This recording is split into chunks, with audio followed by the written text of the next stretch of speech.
तो उन्होंने लेकिन वो लोग लेकिन उसमें अच्छा। क्लास क्लियर नहीं दिखता है सर। आज उसमें ये वो एक पेड वाला होता है। इसी गूगल मीट में ये मैं जो यूज़ कर रहा हूँ, तो ये पेड नहीं है। उनका जितना फ्री में सर्विस है, तो ये रिकॉर्डिंग का भी मुझे नहीं पता था। तो लड़के ने अपना रिसर्च-विसर्च किया होगा गूगल में, हम लोग उतना नहीं रिसर्च कर पाते ना। तो रिसर्च करके उन्होंने बताया ये किया, वो किया करके बोला रिकॉर्डिंग ऐसा कर सकते हैं, डिलीट कैसा कर सकते हैं, आधा कट कर सकते हैं, सब है तरीका इसमें। अच्छा, उसके बाद में उनका डालने बेसिक पर्पज़ ये नहीं था, क्योंकि मैं सारे टॉपिक पे तो अपना अलग वीडियो बना ही रहा हूँ। एक क्लास वाला डालने का पर्पज़ ये था, बोला कि ठीक है जो और लोग दूसरे दूर-दूर हैं, अगर वो लोग प्रिपेयर करना चाहते हैं, क्लास में जॉइन होना चाहते हैं, तो ये देख करके थोड़ा उनको भी समझ में आएगा क्लास कैसा चलता है। तो मैं बोला ठीक है, चलो रिकॉर्ड करके डालते हैं। तो इसलिए ऐसा डाला। लेकिन आप जो बोल रहे हैं कि जो उस तरह का क्या बोलते हैं सेंसिटिव मैटर है, उसको इसमें नहीं डिस्कस करना चाहिए। छोटा-मोटा अपना शिकायत चलता है, लेकिन वो जो मैं बात बोला, वो जल्दी आपको कोई बोलेगा भी नहीं। हमारे साथ वाले नहीं बोलते थे मेरे से, जबकि स्टाफ के थे लोग। जी सर, आप निर्धारक बोल रहे हैं, लीडर बोल रहे हैं, इसलिए मैं बोल रहा है कि ये आगे चल हाँ, के कुछ प्रॉब्लम हो हाँ, तो। हाँ, खतरा है। नहीं, वो रिकॉर्ड नहीं किया वो, रिकॉर्डिंग में नहीं है वो। क्योंकि पैसा लेने वाला बहुत आदमी है, सच बोलने वाला आदमी कम है सर। कम है, ये बात तो सही है। हाँ, वो लोग नुकसान कब होगा वो सब कोई नहीं सोचता है, जो सामने मिलेगा उसी में खुश रहता है। सबका नेचर अलग-अलग है। चलो हम लोग तो अपने इसी में खुश हैं कि हम लोग अपने नियम से रहते हैं। दूसरे का नुकसान नहीं करना, अपना कुछ नुकसान हो जाए तो सह लेना, मैं वैसा मानता हूँ। तो चलो, ये temporary single line working automatic area का सबको ये नया है। देखो इसमें क्या हुआ, स्क्रीन पे आपके आया है जो अमेंडमेंट 18 के बाद इसके रूल भी चेंज हुए हैं। टीएसएल वर्किंग आपको वो वाला बताया, नॉर्मल एब्सोल्यूट ब्लॉक सिस्टम का। तो उसका भी किसी को डाउट होगा तो फिर एक दिन रिवीजन कर देंगे। और ये ऑटोमेटिक का देख लो, तो टीएसएल वर्किंग ऑटोमेटिक का और एब्सोल्यूट का पॉइंट्स काफ़ी पॉइंट मिलते जुलते रहेंगे, लेकिन कहाँ अंतर है, वो दोनों में कहाँ अंतर है बीच बीच में आएगा, तो वहाँ मैं हाईलाइट भी करूँगा आपको। और एक क्वेश्चन देखा होगा आपने, अपने व्हाट्सएप ग्रुप में रूपाली मैडम ने डाला था। रूपाली मैडम सुन रहे हैं क्या? हाँ सर। तो आपने जो क्वेश्चन डाला था, इन लोगों ने भी देखा होगा। इन्होंने पूछा था क्वेश्चन कि temporary single line working in automatic area में एक 6 नंबर पॉइंट पे, जैसे इसमें सीरियल मैंने इसीलिए डाला है, 6 नंबर पॉइंट जीएनडीआर में all entries shall be made in red ink in TSR at all affected station. तो मैंने इसको छोटा करके लिखा है।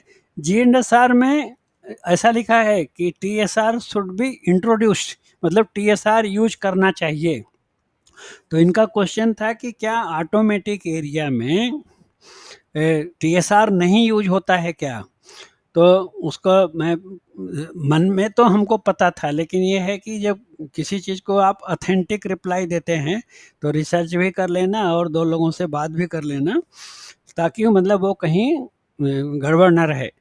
तो क्या हुआ है, ऑटोमेटिक एरिया में जो अपने स्टेशन मास्टर्स है ना, प्रैक्टिकल में वो लोग टीएसआर रखते हैं रिकॉर्ड के लिए। क्यों? क्योंकि ट्रेन कब गया, प्राइवेट नंबर क्या लिया, अगर वो रिकॉर्ड नहीं रखेंगे तो कल को कोई भी प्रॉब्लम अनयूजुअल हो गया तो कुछ तो दिखा नहीं पाएंगे। तो ये बात कहाँ से आई? जीएनडीआर में automatic area single line double line working में कहीं भी टीएसआर का नाम नहीं लिया है। सिर्फ नाम कहाँ लिया, ये टीएसएल वर्किंग में लिया, वो भी अमेंडमेंट 18 अमेंडमेंट जो है, रेलवे बोर्ड ने भी अमेंडमेंट दिया। तो जोन में तो सीरियल नंबर अलग अलग चेंज हो जाएगा, किसी जोन में दूसरा सीरियल नंबर आएगा, किसी जोन में दूसरा आएगा। तो यहाँ साउथ सेंट्रल रेलवे में अमेंडमेंट 18 आया है ऑटोमेटिक एरिया में टीएसएल वर्किंग का। 18 बहुत बड़ा अमेंडमेंट है उसमें। तो इसमें ये रूल दिया है कि टीएसआर यूज करना पड़ेगा, टीएसएल के लिए बोल रहा है। इसका मतलब जब टीएसएल नहीं है तब रूल साइलेंट है, लेकिन प्रैक्टिकल में स्टेशन मास्टर लोग यूज करते हैं अपने रिकॉर्ड के लिए। नहीं तो कल को कुछ बता ही नहीं पाएंगे ना, कितना ट्रेन गया, कब गया, कितना याद रखेंगे वो लोग। लेकिन रिटेन में रूल नहीं है। तो मैं पूछा, वो अपना ऑटोमेटिक एरिया में जो सेक्शनल टीआई है ना, मैं उन्हीं से बात किया कि ऑटोमेटिक एरिया का टीआई है तो थोड़ा सा एसएम से ज़्यादा जानकारी उसको होना चाहिए। तो उन्होंने बताया कि रिटेन में रूल नहीं है, लेकिन प्रैक्टिकल में सब रिकॉर्ड रखते हैं। और तो मैं बोला इंस्पेक्शन करने जब आते ऑफिसर लोग तब, तो बोले जीएनएसआर में नहीं लिखा है, लेकिन इंस्पेक्शन करना है तो स्टेशन मास्टर क्योंकि अच्छे से मेंटेन करते हैं तो ठीक है, आप इंस्पेक्शन करो, साइन करो। यानी अनऑफिशियल रिकॉर्ड है वो टीएसआर, ऑफिशियली जीएनएसआर में नाम नहीं है, इसलिए यहाँ पे टीएसएल के अमेंडमेंट में उसका नाम आया है कि टीएसआर एंट्री करना चाहिए, ऐसा बोल के। तो मैं बोला आगे क्या है, बोल रहे थे कि ये बात को बहुत लोगों ने हाईलाइट किया है कि अमेंडमेंट में जब टीएसआर का नाम आया तो सब लोग पूछ रहे हैं कि बाकी का क्या है, टीएसआर नहीं होता क्या, सबके मन में क्वेश्चन आ गया। तो ये बोले कि शायद साउथ सेंट्रल रेलवे या रेलवे बोर्ड अमेंडमेंट देने वाला है कि ऑटोमेटिक एरिया में भी टीएसआर यूज करने को ऑफिशियल करने वाले हैं, उन्होंने इतना बताया। तो उसका भी लेटर हो सकता है, देखो आ जाएगा तो हम लोग शेयर करेंगे आपस में कि हाँ अब ऑफिशियल हो गया, अभी अनऑफिशियली टीएसआर यूज कर रहे हैं। ओके, तो ये है पॉइंट, सब लोग सुन लिए ना, ये देखो सबके काम का है, जनरल नॉलेज का है। अब चलो टीएसएल वर्किंग के पॉइंट्स देखते हैं। तो टेम्परेरी सिंगल लाइन वर्किंग का ऑलरेडी आप लोगों को आइडिया है, तो इसको मैं फास्ट में पढ़ूंगा और जो इम्पॉर्टेंट पॉइंट है उसको हिंदी में बताऊंगा। तो रूल नंबर है 9.12, 9th चैप्टर में ही है 9.12.3, for temporary single line working on double line station master at one end shall on receipt are reliable information. तो एक लाइन में मान लो ऐसा इंजीनियरिंग ब्लॉक दिया या एक्सीडेंट हुआ, कुछ भी प्रॉब्लम है, दूसरी लाइन पे TSL temporary single line working करना है। तो जो रूल है रिलायबल इंफॉर्मेशन कि जिस लाइन पे ट्रेन चलाना है दोनों तरफ से, वो लाइन तो कम से कम फ्री होनी चाहिए, उसमें कोई अवरोध नहीं होना चाहिए। ओके, तो वो रिलायबल इंफॉर्मेशन को मानते हैं कि पीडब्ल्यूआई का सर्टिफिकेशन या उनका इंफॉर्मेशन होना चाहिए कि हाँ मैं एक लाइन पे काम कर रहा हूँ, दूसरा लाइन आपका ट्रैफिक के लिए फिट है। ओके, कोई डाउट है तो पीडब्ल्यूआई फिर उनको बोलना चाहिए, अगर वो डाउटफुल बोल रहे हैं तो भाई चेक करके आप रिपोर्ट बताओ। ओके, सो कंफर्मेशन देंगे। तो रिलायबल इंफॉर्मेशन इन राइटिंग, इसका मतलब पीडब्ल्यूआई लिखित में देगा कि जिस लाइन पे टीएसएल चलाएंगे वो लाइन सेफ है। On that line in consultation with section controller other SM.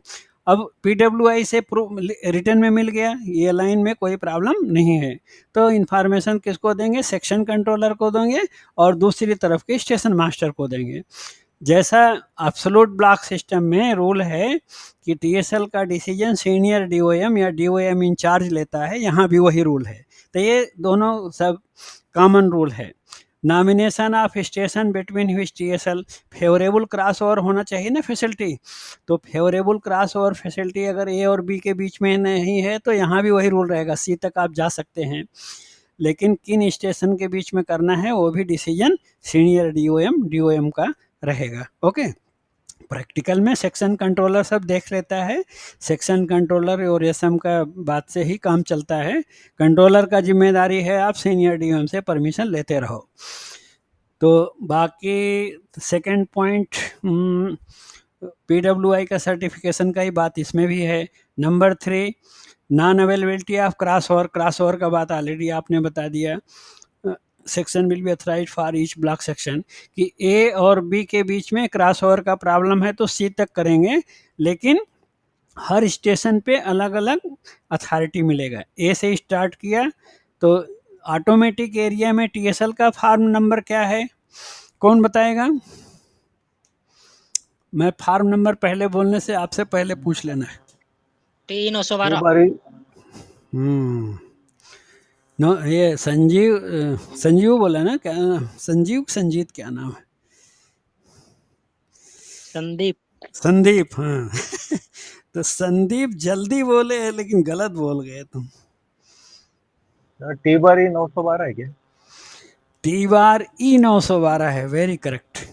सो ये पूरा रेलवे में पहले ये फार्म नहीं था, ये नया फार्म है, इसलिए इम्पॉर्टेंट है। एमसीक्यू के लिए जो भी आप लोग एग्ज़ाम दोगे डिपार्टमेंटल एलडीसी के एग्ज़ाम के लिए भी इम्पॉर्टेंट है। नया फार्म पे ज़्यादा जोर मारते हैं कि ऑटोमेटिक एरिया में टीएसएल का फार्म टी बार E912 है, रेड इंक वाला, राइट। एब्सोल्यूट में पहले जो टी बार D602 था उसी को ऑटोमेटिक में भी यूज करते थे, और उसके साथ एक टी बार A912 दे देते थे। जो एक्सीडेंट वाला फार्म है उसका नाम हो गया एक्सीडेंट वाला फार्म, लेकिन वो रूल चेंज करके अब टी बार E912, ठीक है। तो ये जो बोल रहा है कि ए और सी के बीच में इंट्रोड्यूस किया, तो movement of train on affected section shall be authorized for each block section by SM of block station on either side of the block section. यानी ए से मिला अथॉरिटी टी बार E912, तो B में फिर रोक के T bar E912 देना है, राइट। ऐसा नहीं कि ए से सी तक डायरेक्ट दे दो, हर ब्लॉक सेक्शन का स्टेशन मास्टर अपना अपना देगा। ओके, तो ये 3 पॉइंट हो गया। चलो आगे। दिस, और यहाँ भी रूल है, जब टी बार E912 आपने याद कर लिया, हर राइट लाइन को फार्म को टी बार E912 दिया जाएगा। इसका थोड़ा मेरे को आगे कंफर्म करके मैं फिर बोलता हूँ। रॉन्ग लाइन वाले को तो सबको टी बार E912 देते हैं, हमको लग रहा है इसमें राइट लाइन वाले को भी सब दिया जाएगा, क्योंकि एब्सोल्यूट ब्लॉक सिस्टम में तो वही रूल है। फिर भी एक बार उसको कंफर्म करेंगे। और स्पीड का तो वही रूल है, फर्स्ट ट्रेन रॉन्ग लाइन का 25 kmph, राइट लाइन का ट्रेन भी फर्स्ट ट्रेन 25 kmph। ओके, चलो जैसे जैसे पॉइंट आता जाएगा वैसे समझेंगे, क्योंकि कुछ कंफ्यूजन नहीं होना चाहिए। Number 4 point, dispatch signal eight both and, यानी जो डिपार्चर सिग्नल है starter advance starter should be put in manual mode. Normally automatic area में एलएसएस और स्टार्टर मैनुअल ही रहते हैं, फिर भी अगर सेमी ऑटोमेटिक है तो उसको ए मार्कर की लाइट बुझा के रखना है किंग लीवर से, उसी को बोलते हैं manual mode. For entire duration, जब तक टीएसएल वर्किंग चलेगी तो डिपार्चर सिग्नल जो है मैनुअल मोड में होना चाहिए ना। हमको तो लगता है 99.9% स्टेशन में मैनुअल ही लगा है, 0.1 या 0.01% स्टेशन में अगर सेमी ऑटोमेटिक है तो टीएसएल के समय उसको भी ए मार्कर का लाइट बुझा देंगे तो मैनुअल बन जाएगा। ओके, और जब रॉन्ग लाइन की वर्किंग चलेगी तो ये सभी सिग्नल ऑन में ही रखना है। मतलब क्या है, जब ट्रेन भेजना है तभी ऑफ करना है, ऐसा ऑफ करके नहीं रखना है। वैसा भी मैनुअल ये प्रिकॉशन लिखा है इन्होंने, लेकिन जो भी है स्टार्टर एडवांस स्टार्टर तो हमेशा ऑफ ही रहते। होम भी मैनुअल रहता है ऑटोमेटिक में, तो ये जो मैनुअल वाले हैं तो हमेशा रेड लाइट में ही रहते हैं। वो तो ब्लॉक सेक्शन में ग्रीन रहता है, ट्रेन नहीं है तो ब्लॉक सेक्शन के लिए तो जो नियम आगे बताएगा देखेंगे। Concern reception at both end shall also be kept in manual mode for entire duration and at on initially. तो मैनुअल है तो रेड लाइट में रहेगा, पर फिर भी प्रिकॉशन बोल दिया इन्होंने। All train running in wrong line shall be worked in accordance with rules for single line.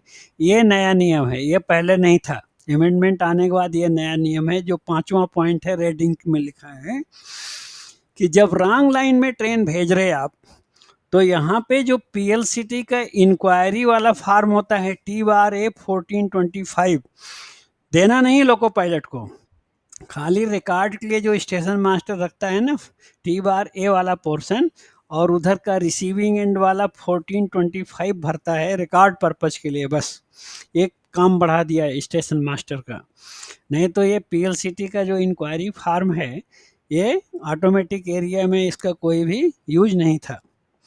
So line clear लेना है, टी बार ए 1425 टी बार भी 1425 पे वही जो स्टार्ट कर रहा है एसएम वो टी बार ए वाला भरेगा, और जो लाइन क्लियर देता है रिसीविंग एंड वो टी बार भी 1425 भरता है। इतना तो याद रहता है, आप लोगों को मालूम है। तो किसके लिए, ओनली रॉन्ग लाइन ट्रेन के लिए, राइट लाइन के लिए ये सब भरने का ज़रूरत नहीं पड़ेगा, ठीक है। और लाइन क्लियर लेने का तरीका तो उनका तो प्राइवेट नंबर फ़ोन पे चलता है, ब्लॉक इंस्ट्रूमेंट नहीं रहता है ऑटोमेटिक एरिया में, no block instrument. TSR unofficially सब लोग यूज कर रहे हैं, टीएसएल में ऑफिशियली यूज करना है, ये अमेंडमेंट में टीएसआर का नाम लिखा हुआ है। Okay, station to station fix telephone में ले सकते हैं प्राइवेट नंबर, ऑटो फोन या बीएसएनएल लैंडलाइन, एमटीएनएल लैंडलाइन जो भी है ले सकते हैं। और इसमें बोल रहा है कि BSNL phone with caller ID में स्टेशन का नाम आता है। अच्छा, कंट्रोल टेलीफोन में ले सकते हैं प्राइवेट नंबर, वीएचएफ सेट भी परमिटेड है। जो उसमें नहीं परमिटेड है एब्सोल्यूट ब्लॉक सिस्टम में, ये वाला CUG phone, fixed telephone with CUG SIM provided to the station. जो स्टेशन को सीयूजी सिम वाला, हर स्टेशन को अलग अलग जो फिक्स फ़ोन दिया है मोबाइल, उसमें भी प्राइवेट नंबर अलाउ किया है, क्योंकि वो ऑटोमेटिक में कर रहा है, एब्सोल्यूट ब्लॉक सिस्टम में तो सीयूजी सिम वाला फ़ोन अलाउ नहीं किया है। ओके, तो यहाँ पे एक चीज़ बढ़ाया है। तो अगर एमसीक्यू में कोई इतना टेढ़ा पूछे तो ये भी याद रखो कि ऑटोमेटिक एरिया में टीएसएल में लाइन क्लियर लेने के लिए जो सीयूजी सिम स्टेशन का है उसको ऑथराइज किया है, जबकि एब्सोल्यूट ब्लॉक सिस्टम में ऑथराइज नहीं किया है, ये अंतर है। ओके, रॉन्ग लाइन में वहाँ भी लाइन क्लियर लेने के लिए TRA 1425 भरने के लिए बोला है, वो सेम है दोनों में, रॉन्ग लाइन में। Then note, since line clear is obtained granted by means of communication, इसका मतलब ये है कि ब्लॉक इंस्ट्रूमेंट तो होता ही नहीं है, तो लाइन क्लियर सिर्फ फ़ोन पे लिया जा रहा है। इसलिए जो स्टेशन मास्टर की पहचान के लिए रूल है, क्योंकि रॉन्ग लाइन वर्किंग है, रॉन्ग लाइन वर्किंग में जो by cross checking private number given for last preceding train shall be adopted, कि जो पिछली गाड़ी भेजा है तो उसका क्या प्राइवेट नंबर दिया है, उसको उस स्टेशन मास्टर से पूछ के अपना टीएसआर में क्रॉस चेक करना है और उसको सर्किल कर देते हैं, तो प्रूफ होता है कि हाँ हमने चेक कर लिया है। स्टेशन मास्टर के ऊपर डिपेंड है, पर ये रूल है। कौन आ रहे हैं भाई? अपने तो सारे मेंबर ज्वाइन कर चुके हैं।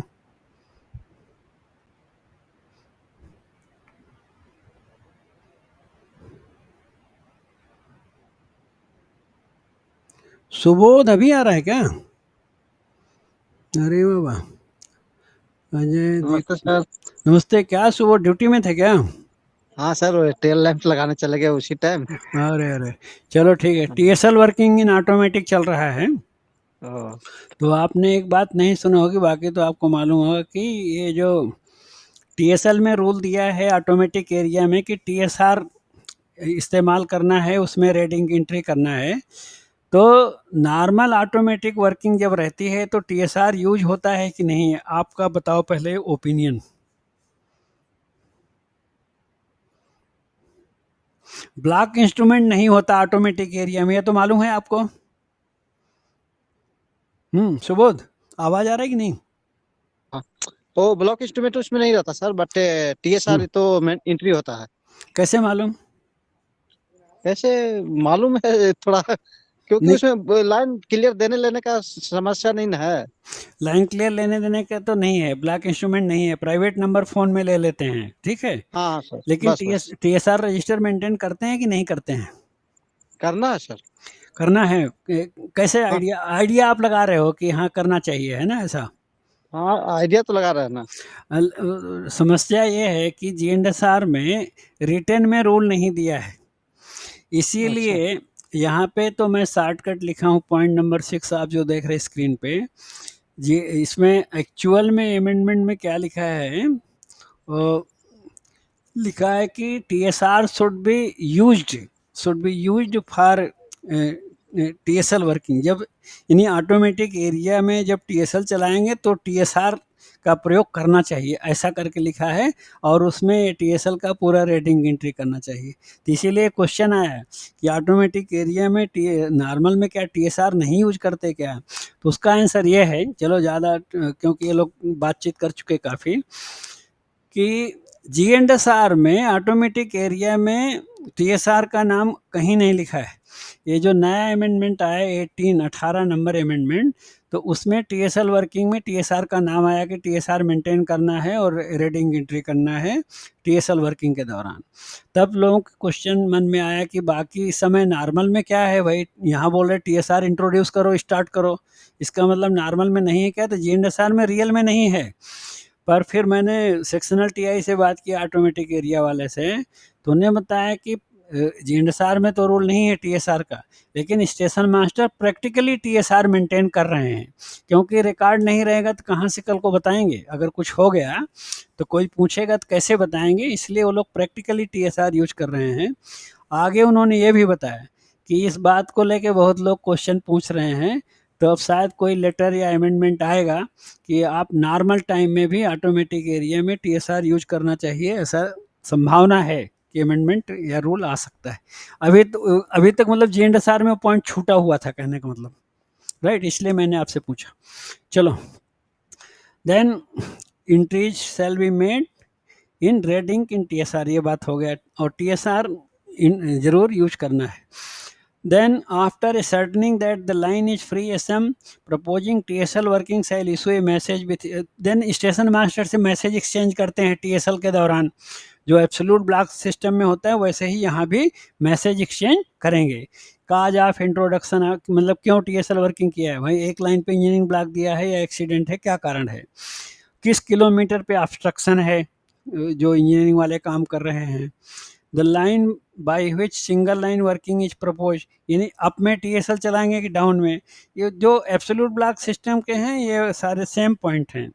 Restriction of speed if any, उस लाइन पे टीएसएल वाले लाइन पे कोई कॉशन ऑर्डर है क्या, the number and timing of last train arrived or left station, जो ब्लॉक सेक्शन लाइन फ्री होना चाहिए तो आखिरी ट्रेन कौन सी थी जो हमारे स्टेशन से निकली है, तो वहाँ कब पहुँची है, दोनों स्टेशन अपना उसका रिकॉर्ड चेक करेंगे। Okay, then on receipt of acknowledgement from other end SM with PN, TSL working may be introduced, line clear shall be obtained on available means of communication as given in para 5, जो ऊपर दिया station to station, fix telephone, railway, autophone, BSNL landline, ये सब दिया है, control phone, VHF set, और automatic TSL में एक और नया जो अलाउ किया है सीयूजी सिम, जो स्टेशन को अलाउड हुआ है उस पर भी प्राइवेट नंबर ले सकते हैं, लेकिन ऑर्डर ऑफ प्रियॉरिटी है, वो पहले ऊपर से ट्राई करना चाहिए।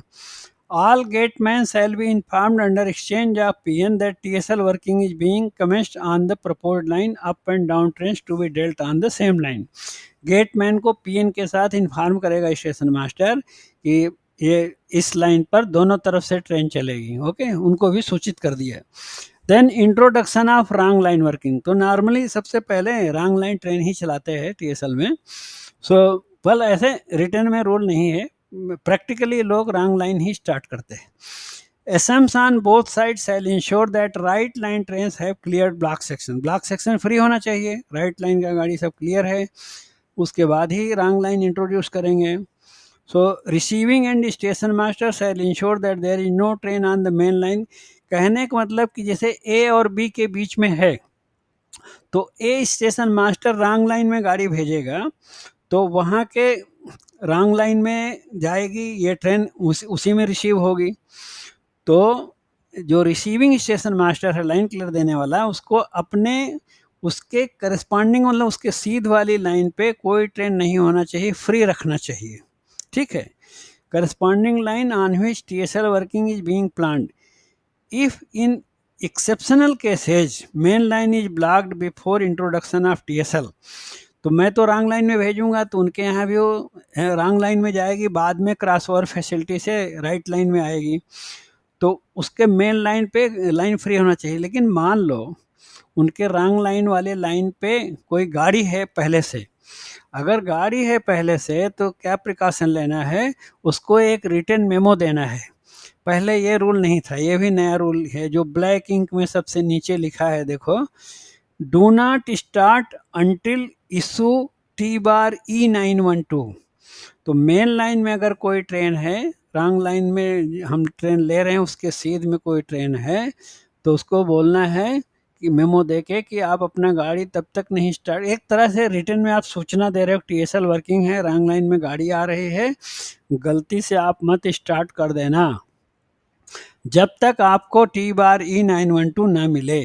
सिग्नल उग्नल देख के स्टार्ट नहीं करना है, नहीं तो दूसरे लाइन का सिग्नल देख के स्टार्ट कर देते हैं लोग। तो ये नया प्रिकॉशन जोड़ा गया है, राइट। एसएम का एक काम बढ़ाया, ये भी एक T/F 1425 भरने का काम बढ़ाया।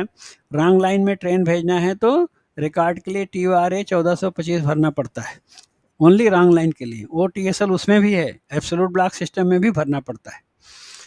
Then C point, receiving and SM cell also ensure that all departure signal of station towards proposed lane, सभी सिग्नल ऑन में रखना है, वो तो सीधा बात है। और वीडियो पैनल है तो उसमें लाइन ब्लॉक करने का कंप्यूटर से ऑप्शन रहता है। अदर पैनल है जो पोडोनोर पैनल, सीमेंस पैनल, तो उसमें कॉलर लाइन ब्लॉक कैप रखना है, कैप लगा देना है ताकि सिग्नल को आप ऑफ गलती से ना करें। All gateman to be inform with private number, अब रॉन्ग लाइन इंट्रोड्यूस कर रहे हैं तो फिर सूचना देना है गेटमैन को कि अब रॉन्ग लाइन की वर्किंग स्टार्ट हो रही, इस लाइन पे आ रही है, प्राइवेट नंबर ये है। और उनको ये बताया जाता है कि गेट क्लोज करने के बाद सिग्नल नहीं ऑफ करना है, क्योंकि आप सिग्नल गेट का ऑफ करोगे वो तो राइट लाइन को दिखेगा, रॉन्ग लाइन वाले को कुछ यूज नहीं है। तो इसलिए आप गेट बंद करो लेकिन सिग्नल मत ऑफ करो, रॉन्ग लाइन वाले ट्रेन को प्रोसीड हैंड सिग्नल दिखा के आप ट्रेन को पास कराओ, इस तरह उनको बताना है। देन 11 पॉइंट कैंसिल, अब रॉन्ग लाइन का ट्रेन जो चलाना था आपने भेज दिया, 1 ट्रेन 2 ट्रेन 3 ट्रेन, जितना कंट्रोलर और स्टेशन मास्टर मिल के बात करेंगे उतना रॉन्ग लाइन में गाड़ियाँ भेज दिया। Then cancellation of wrong line and commencing right line working, अब रॉन्ग लाइन मान लो पूरा करने के बाद कैंसिल करके राइट लाइन ट्रेन स्टार्ट करना है तो क्या क्या करना है। To start right line train both station master shall ensure through TBAR 1425, TBAR 1425 and TSR। तो 3 जगह एंट्री है, TBAR 1425 हमने भरा है, TBAR दूसरे एडवांस स्टेशन मास्टर ने भरा है, TSR एंट्री दोनों कर रहे हैं, तो उससे क्रॉस चेक करना है कि जो रॉन्ग लाइन की गाड़ी आखिरी वहाँ से छूटी थी हमारे यहाँ पहुँच गई, मतलब ब्लॉक सेक्शन फ्री है, इंश्योर करना।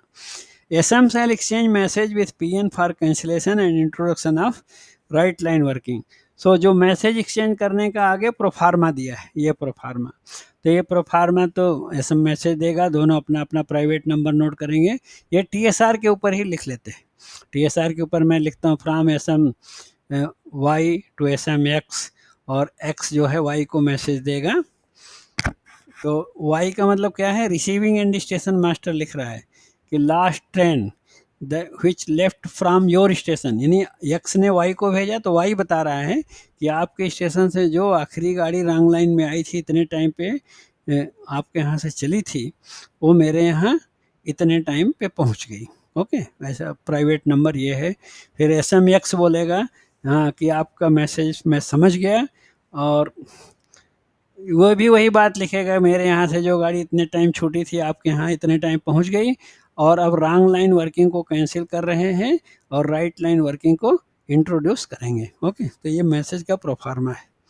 देन नाउ SM शैल एडवाइस ऑल गेटमैन, अब गेटमैन को PN दे के फिर बताना है कि राइट लाइन की ट्रेन स्टार्ट हो रही है, wrong line cancel, right line start होगी, और अब गेट बंद करके गेट सिग्नल को ऑफ करना है, क्योंकि राइट लाइन ट्रेन तो सिग्नल देख सकती है।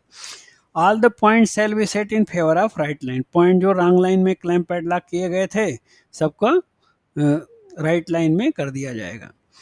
Then 12.1 condition for granting line clear for the first right line train, right line train के लिए क्या है कंडीशन लाइन क्लियर ग्रांट करने के लिए, रिसीव वो भी first right line train, second right line train के लिए अलग नियम है। पहला गाड़ी जब स्टार्ट कर रहे हैं तब ये इंश्योर करना है, क्या इंश्योर करना है कि receiving end SM shall not give such line clear unless insured from advance SM with exchange of PN। एक तो पिछली गाड़ी पहुंच गई उसको PN एक्सचेंज कर लेना है अराइवल के साथ, वो हो गया ब्लॉक सेक्शन फ्री। दूसरा, जो होम सिग्नल जैसे एब्सोल्यूट ब्लॉक सिस्टम में लाइन क्लियर देने के पहले क्या रहता है, ब्लॉक सेक्शन फ्री है होम सिग्नल तक प्लस 180 मीटर जो BOL है एडेक्वेट डिस्टेंस वो भी फ्री रहना चाहिए। तो ये पहली गाड़ी को लाइन क्लियर देते समय SM देखेगा कि ब्लॉक सेक्शन फ्री है होम तक प्लस होम के आगे 180 मीटर वो भी फ्री है, एकदम एब्सोल्यूट ब्लॉक सिस्टम जैसा इंश्योर करके लाइन क्लियर देना है। Movement which can infringe path of right line train और स्टॉप, अगर स्टेशन में कुछ शंटिंग मूवमेंट कुछ भी है तो वो रोक देना है। Points of outlying siding turn out are correctly set, रास्ते में अगर कोई पॉइंट है साइडिंग पॉइंट तो सब मेन लाइन में सेट होना चाहिए।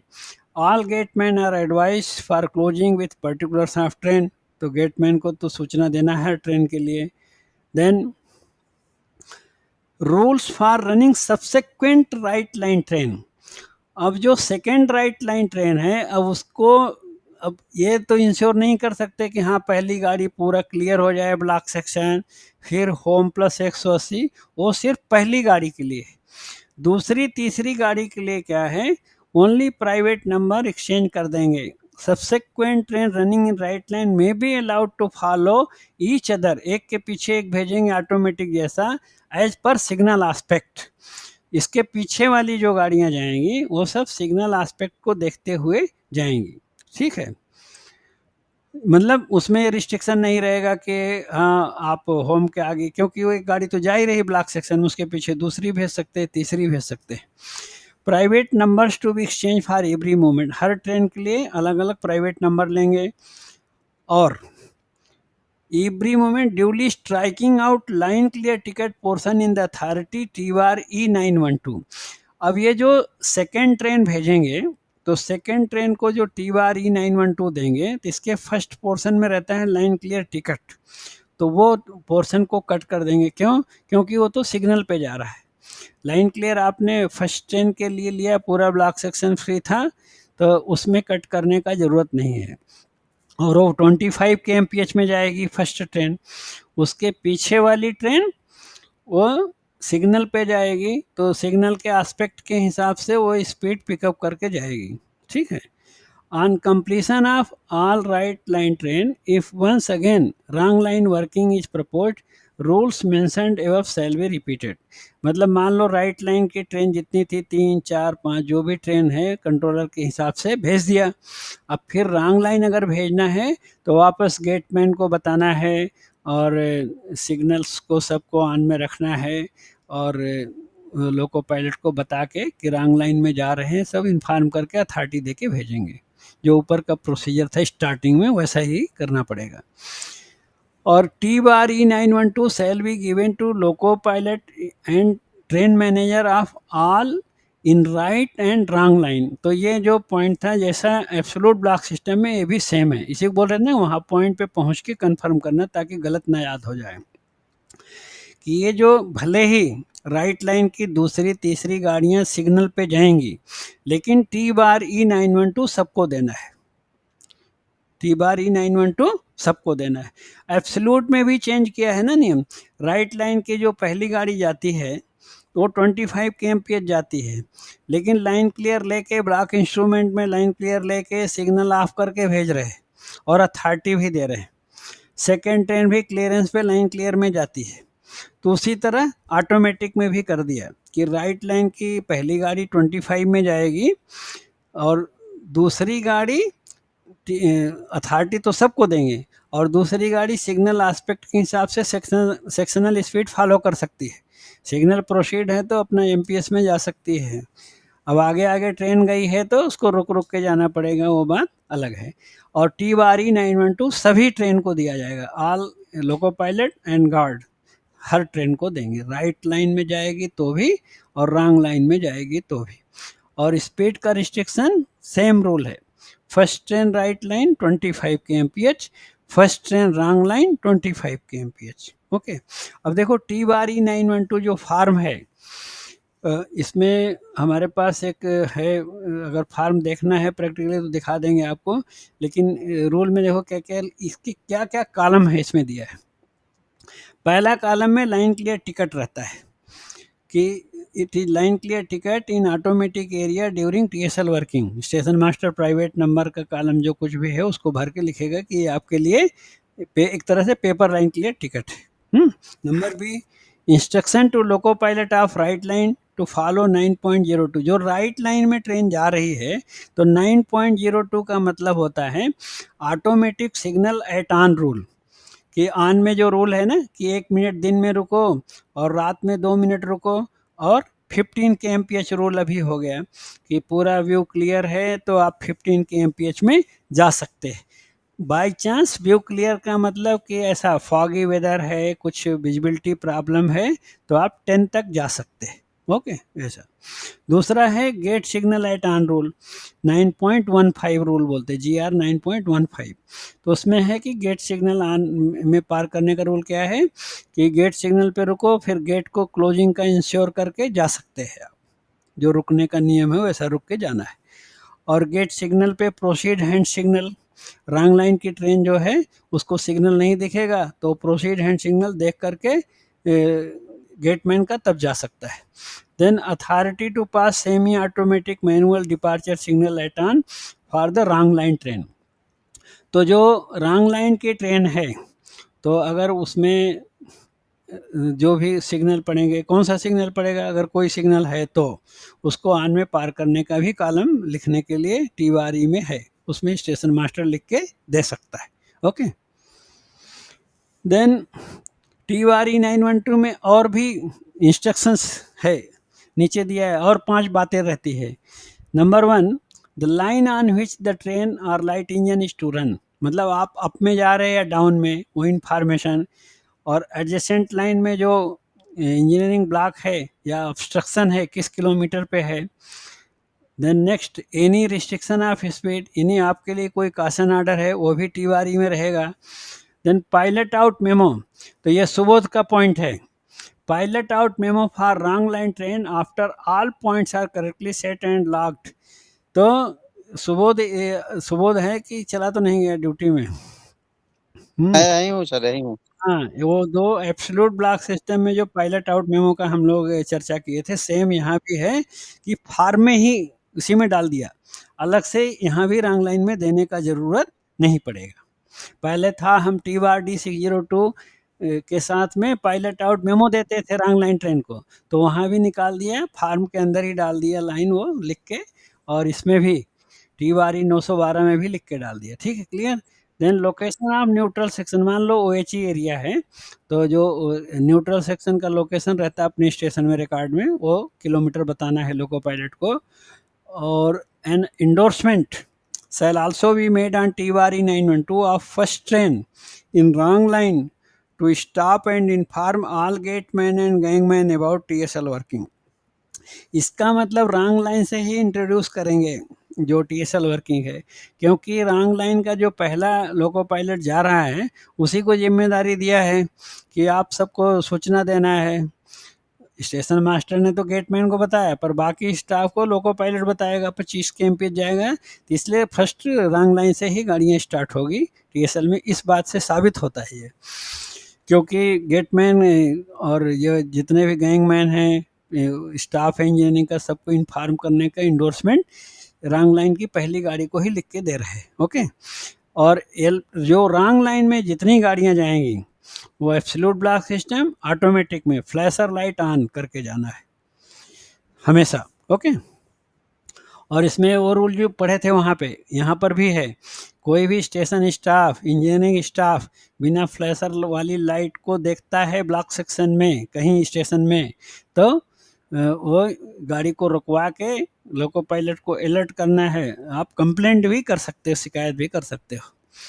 Then speed of every first train running in the wrong line shall not exceed 25 kmph. Subsequent train in the wrong line to run on MPS. Wrong line की पहली गाड़ी 25, सबको बताते हुए जाना है फ्लैशर लाइट ऑन। और रॉन्ग लाइन के दूसरी तीसरी गाड़ियाँ नॉर्मल स्पीड, MPS का मतलब होता है मैक्सिमम परमिसिबल स्पीड, यानी नॉर्मल स्पीड मतलब सेक्शनल स्पीड, आजकल सब एक ही है वो। ठीक है, सिमिलरली जो राइट लाइन का देखो दिया है B पॉइंट में, speed of every first train running in right line वो भी 25 kmph।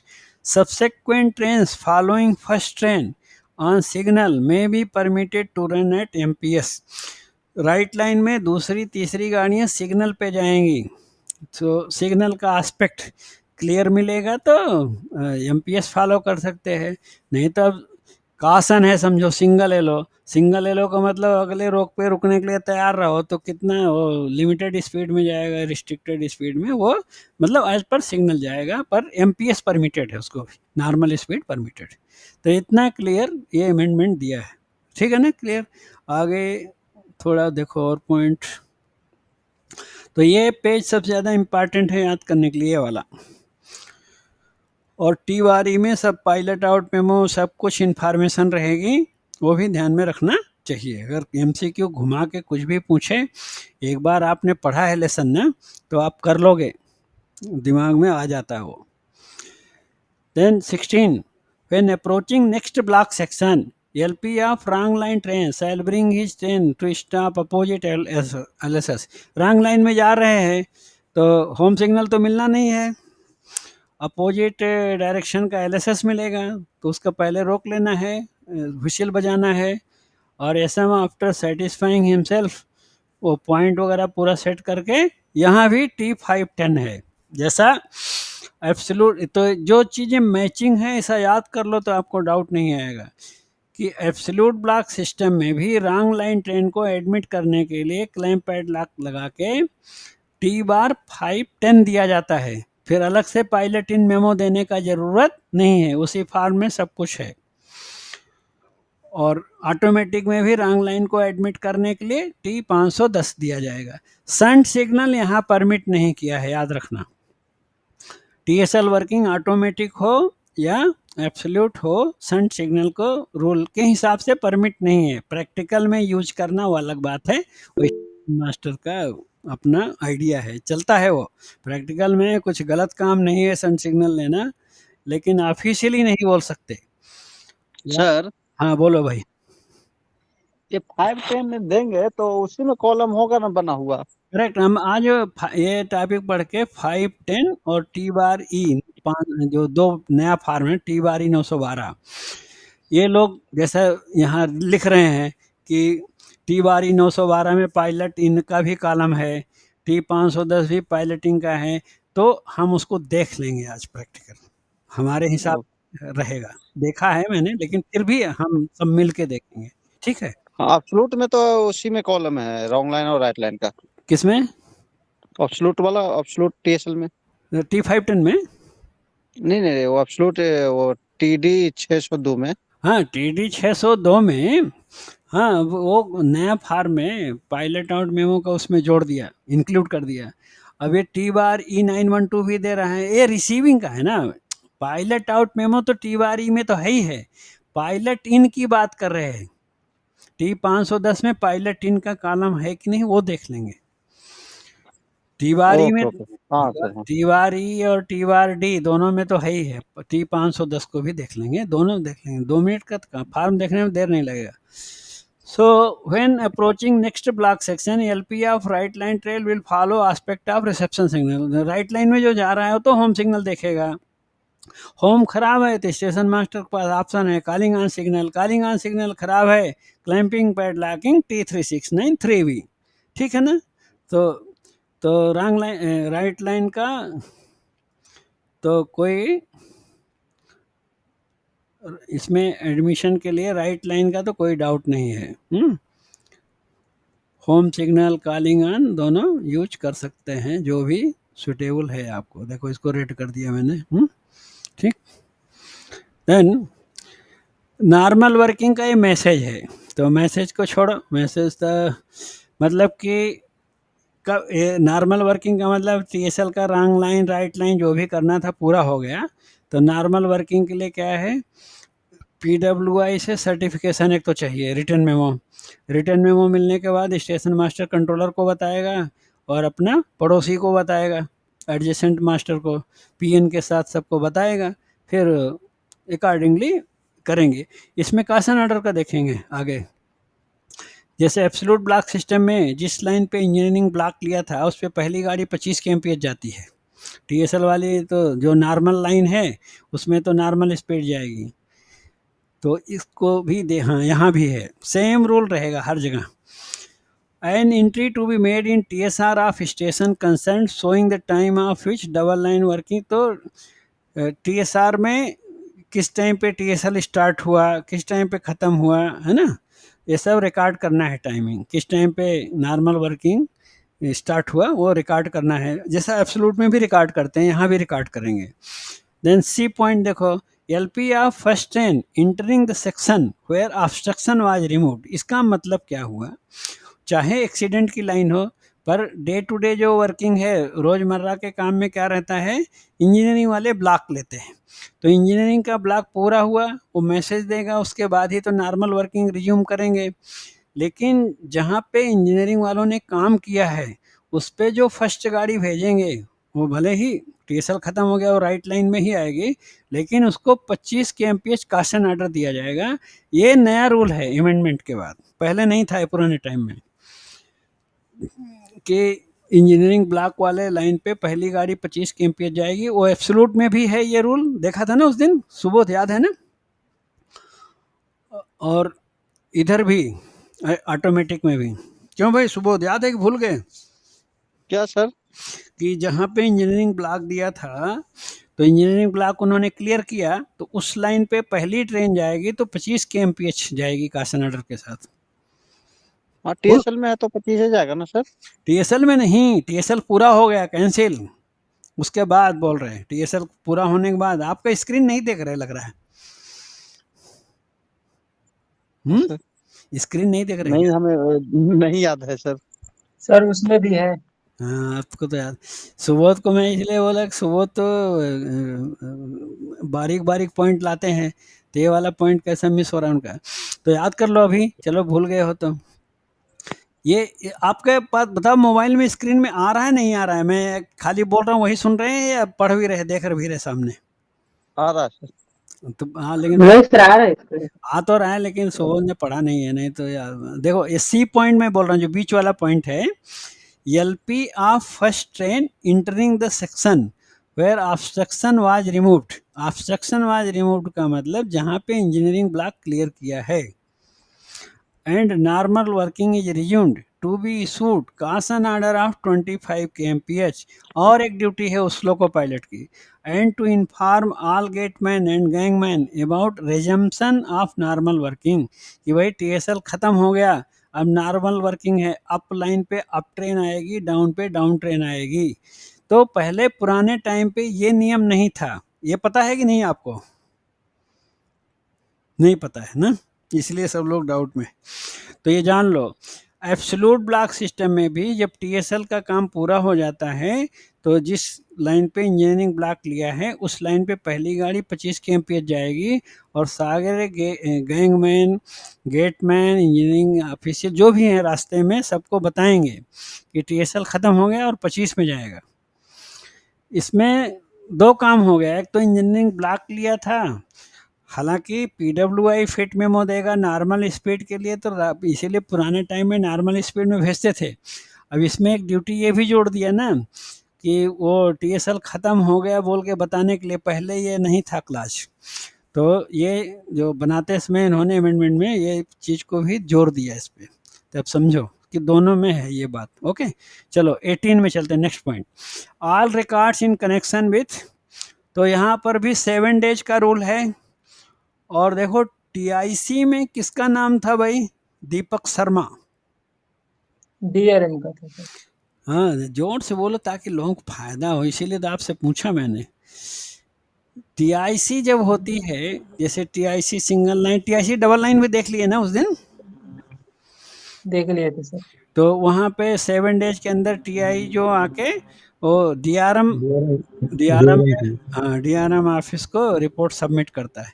पर यहाँ पे टीएसएल वाला रिपोर्ट एब्सोल्यूट ऑटोमेटिक जो भी है सीनियर डीओएम या डीओएम इंचार्ज, डीओएम इंचार्ज जो होता है ना वो सीनियर डीओएम के बराबर होता है, मतलब सीनियर डीओएम नहीं है तो डीओएम इंचार्ज जो सीनियर मोस्ट डीओएम है वही सीनियर डीओएम का काम करता है। Okay, all record in connection with TSL working shall be retained at the station and sectional TI must check करके सीनियर डीएम को रिपोर्ट सबमिट करेगा। तो ये एमसीक्यू में आया तो याद रखना आप भाई। ओके देन और देख लो इसमें कुछ पॉइंट है क्या? लास्ट हो गया? हाँ जब टीआई का पॉइंट आ गया तो लास्ट पॉइंट रहता है। तो इतना पॉइंट है। अब फार्म देख लो तब डाउट पूछते हैं। फार्म हमको 2 फार्म मिल जाए तो काम हो जाए। टी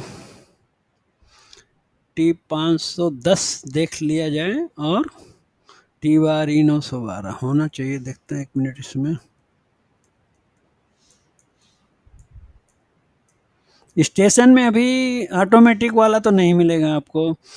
टी 510 तो देखने के लिए मिलता होगा शायद। तो सबसे पहले हम देख रहे, आपके देखो स्क्रीन पे टी 510 आया क्या?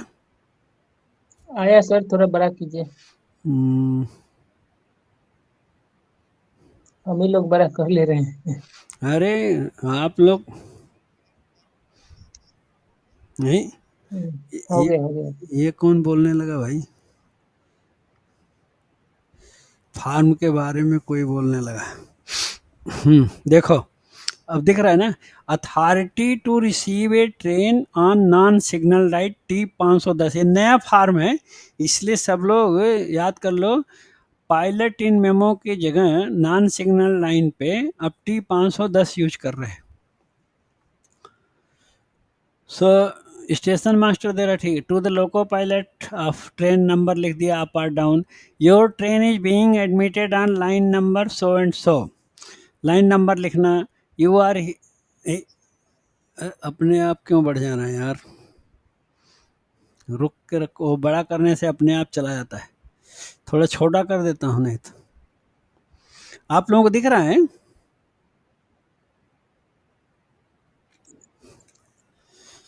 You are hereby authorized to start your train from dash up down line of this station cautiously at speed not exceeding 15 kmph on being piloted by the bearer of this authority.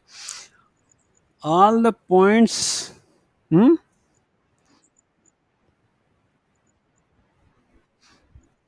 All the points on the path are correctly set, clamped and padlocked. You are hereby authorized to start your from dash. You are hereby authorized to start your train from dash up down line of this closure of LC gate. You are authorized to pass signal number so and so. You are being received on obstructed line. तो इसमें जो pilot इन memo में हम लिख के देते हैं ना कि आप इस लाइन पे आने के लिए अथराइज्ड है, हाँ? और ये पॉइंट क्लैंप पैडलॉक किया है, वो सारा बात इसी में लिख दिया है, इसीलिए अलग से पायलट इन मेमो देने का जरूरत नहीं है। समझे बात सुबोध? हाँ सर। तो इसीलिए वो जब पॉइंट क्लैंपिंग पैडलॉकिंग का भी पूरा लिख दिया तो पायलट इन मेमो देने का जरूरत नहीं है। वही बात है। अब टी बार ई 912 देखे हैं कि देखना है बताओ? ये है टी बार ई 912। इसमें भी है देखो, फॉर रॉन्ग लाइन का कॉलम दिया है ऊपर 1 2 3 4, फिर 1 2 3 कासन ऑर्डर सब दिया है। नीचे फॉर राइट लाइन के लिए प्रिकॉशन दिया है।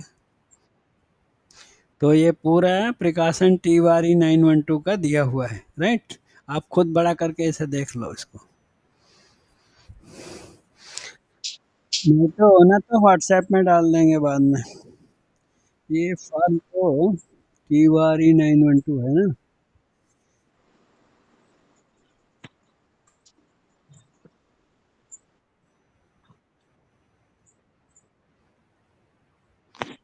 देखो टी 510 एक रूपाली मैडम ने डाला है आपको व्हाट्सएप ग्रुप में।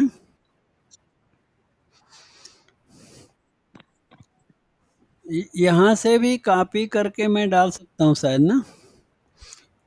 एक सेकेंड, टी 500 कौन सा है? ये ना टी 510। देखता हूँ इसको, अगर कॉपी होगा तो व्हाट्सएप में टी 510 डाल देता हूँ मैं। ये कैसा काम करता है देखना क्या।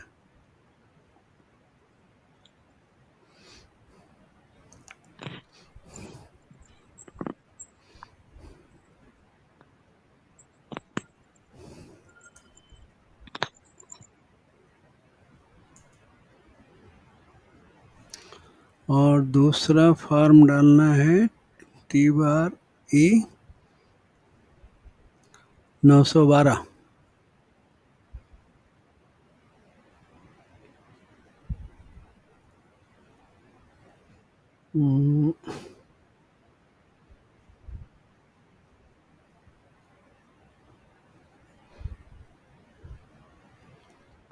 ये टी बार ई 912 इसको एक डालते हैं। तो इसको आराम से देखो कि इसमें वो पायलटिंग का अलग से देने का जरूरत नहीं पड़ता, पायलट आउट पायलट इन कुछ भी देने का जरूरत नहीं है।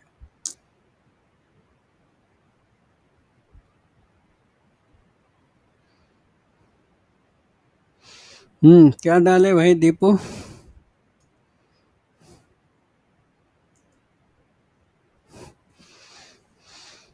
Idol info single line working in automatic area. Sir एक पीडीएफ मिला है, वहीं डाउनलोड किए थे, डाल दिए। Temporary single line working in non double line in automatic block system. ये अपना साउथ सेंट्रल रेलवे का ही है। नहीं सर, सर एक लेटर आज आया हो, उसका थोड़ा डिस्क्राइब कीजिए सर। हाँ वो तो ये लोग बोल रहे थे। ये दीपू हो गया कहाँ, हो गया। ये साउथ सेंट्रल रेलवे का ही है। नहीं सर, साउथ सेंट्रल का नहीं है। हाँ फिर धनबाद का लाए। अरे यार डिलीट कर धन्यवाद। दीजिए दीपू, दीपू डिलीट कर दीजिए, इसको मत रखिए। तो कोई बात नहीं यार, डिलीट मत करो। नहीं, माइंड में उल्टा सीधा घुसता रहता है सर जी। वो लेकिन क्या है ना कि पढ़ने वाले को पता रहना चाहिए कि ये धनबाद का है बस, और कुछ प्रॉब्लम नहीं है, समझे? सेम है सर, डिफरेंस नहीं है। हाँ तो सेम है तो तब डरो मत, डिलीट मत करो। मैं बोल रहा हूँ ये तो मैं ऐसे पूछ लिया।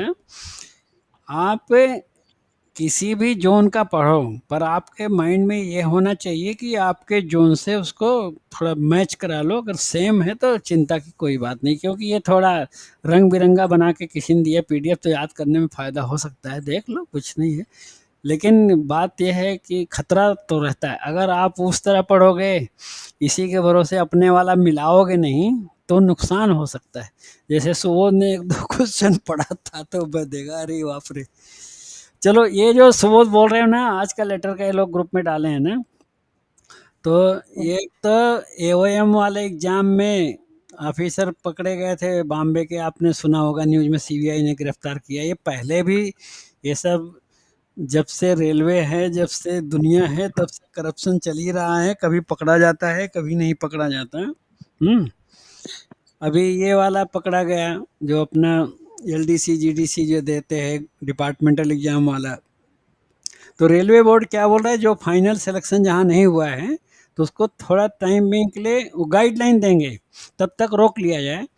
तो मतलब इसमें मेरा अंदाज है कि आपके ऊपर एक ही असर पड़ सकता है, एग्जाम थोड़ा और लेट हो सकता है। अगर ये लेटर सही है, जेन्यून है, बोल रहे हैं कि जेडआरटीआई से किसी ने फॉरवर्ड किया तो सही होगा, है तो रेलवे बोर्ड का लेटर, तो सही है तो एग्ज़ाम थोड़ा और आगे बढ़ सकता है, और कुछ नहीं होगा। अपना तैयारी जारी रखो, आप लोग अपने पढ़ाई में कमी नहीं रखना, इसलिए कि क्या पता जो डेट पे एग्ज़ाम, अभी एग्ज़ाम डेट वैसे भी क्या दीपक, कुछ एग्ज़ाम डेट दिया नहीं है ना, सब अंदाज़ा ही लगा रहे हैं ना कब होगा। नहीं सर, अभी डेट नहीं निकला। डेट नहीं दिया है तो मान लो उनके मन में जो डेट होगा, समझो 5 मार्च, 10 मार्च, मार्च के एंड में गेस कर रहे थे ना, मान लो जी 28 मार्च को एग्ज़ाम का उनके मन में था। अब ये लेटर आने से वो लोग रुके रहेंगे। जैसे ही रेलवे बोर्ड का लेटर आएगा कि इस तरीके से एग्ज़ाम लेना है, वो फाइनल हो जाएगा, तो हो सकता है 5 अप्रैल को, 10 अप्रैल को एग्ज़ाम डेट भी आ सकती है, या थोड़ा लेट हो सकता है। लेकिन तैयारी जारी रखो, हमारे कहने में ढीला आप, क्योंकि यहाँ जो हम लोग बैठ के 1 घंटा सवा घंटा डिस्कस करते हैं, इससे ज़्यादा इम्पॉर्टेंट है आप भी प्रैक्टिस जो कर रहे हो ना उसको जारी रखो, ठीक? उसको छोड़ना नहीं, राइट? सर वो डबल डिस्टेंस ब्रेकिंग डिस्टेंस का जो था सर, हम्म हम्म हम्म 1.5 किलोमीटर आप बताए थे ना? हाँ 1.5 किलोमीटर, 1.5 किलोमीटर, वो 1 किलोमीटर दिया है सर। 1 दिया है। कहाँ, हाँ तो कौन सा अपेंडिक्स में है मैं जी? अपेंडिक्स GNSR में है सर। हाँ GNSR में ही, अपेंडिक्स में ही दिया था ना वो। पेज नंबर कुछ आइडिया है क्या? चेक कर मैं लेते शॉर्ट हैं। स्क्रीन दिया हूँ, स्क्रीनशॉट डाले हो क्या, लिए हो? इसमें लिया भी हूँ ढूंढ उसको। लेते हैं ना। हाँ, वो पेज नंबर 446 में है। अच्छा, देखो मिस्टेक हो सकता है, कोई भगवान नहीं है भाई, मैं भी। वो आपने अच्छा किया, ब्रेकिंग डिस्टेंस का तो आपके दिमाग में मैंने डाला है ना, और आपने अच्छा किया अगर ढूंढा है, तो ये बहुत अच्छी बात है। हाँ करेक्ट है, 1 1000 किलोमीटर। के। हाँ हाँ, वो क्या हुआ माइंड में कहीं दूसरी जगह से आ गया होगा, 1 किलोमीटर है, करेक्ट है आपका। अरे एक माइंड में आ रहा था क्वेश्चन सर, अच्छा आइसोलेशन ये, और हाँ बताता हूँ उसको। ये स्क्रीन पे देखो, सब लोग देख लो, आ गया है यहाँ पे। सेकंड पॉइंट जो ऊपर दिख रहा है ना आपको, मैंने लगाया स्क्रीन पे, GNSR double distance is required on sections where goods train have a braking distance of more than 1 kilometre. ये है, दिखा कि नहीं दिखा आप लोगों को? नहीं आ रहा है स्क्रीन पे, दिख बोलो। दिख रहा है सर, दिख रहा दिख रहा है है, दिख रहा है। है बोलते नहीं यार तुम लोग, मुझे लगता है नहीं दिख रहा। हाईलाइट कर दीजिए सर।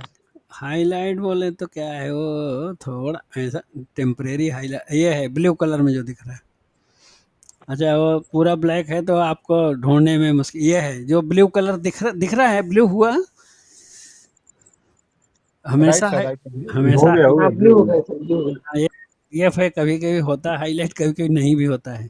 अच्छा ये दूसरा क्वेश्चन जो आप लोग आइसोलेशन का डिस्कस कर रहे थे, उसका रूल ये है कि जिस स्टेशन पे रन थ्रू गाड़ियों का स्पीड एबव 50 kmph है, एबव 50, वहाँ आइसोलेशन कंपलसरी होना चाहिए।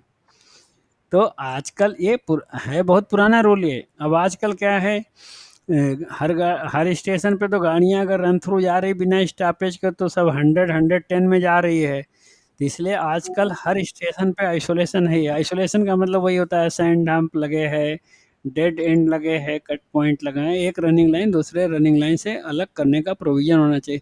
मतलब ऐसा ना हो कि एक लाइन पे रन थ्रू गाड़ी जा रही है 75 kmph, और दूसरी गाड़ी कोई लूप लाइन में खड़ी है, अगर अपने आप चल पड़ी तो जाके उसी में लाइन पे टच कर जाएगी, नहीं नहीं जाएगी। उसका पॉइंट ऐसा रहेगा कि उसके पहले ही वो डिरेल हो जाएगी। उसी को बोलते हैं आइसोलेशन। राइट, समझे? यही ना पूछ रहे सुबोध? और पूछो, हाँ सर। पूछो और कोई। इंटरलॉकिंग क्या सर?